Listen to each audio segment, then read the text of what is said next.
আমার একটা ফ্রেন্ড এখন ও কোনো একটা ভালো পজিশনে আছে।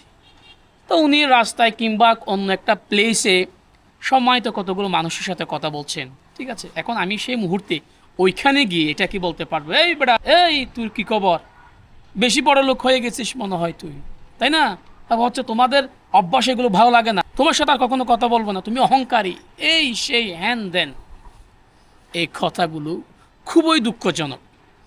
যখন সে আপনার সাথে একা দেখা করবে, আপনি যা ইচ্ছা তা বলেন, কিন্তু আপনি কথা বলার সময় একটু চিন্তা করবেন সে কোন সিচুয়েশনে আছে, সে কোন হালতে আছে, তার পাশে কে আছে।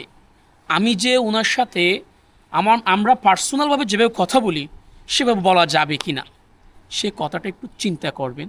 তারপর হচ্ছে ওর সাথে আপনি যেভাবে ইচ্ছা সেভাবে বলেন। আপনি দেখতেছেন না না না এখানে বলা যাবে না কথা এগুলো, তাহলে আপনি দয়া করে সেখানে এমন কোনো কথা বলবেন না যেটার কারণে তার ব্যক্তিত্ব নষ্ট হয়ে যায়। মানুষ তাকে বলে এই মানুষটা মনে হয় এরকম অহংকারী টাইপ, ওনার নিজের ফ্রেন্ডে বলছে এরকম এরকম।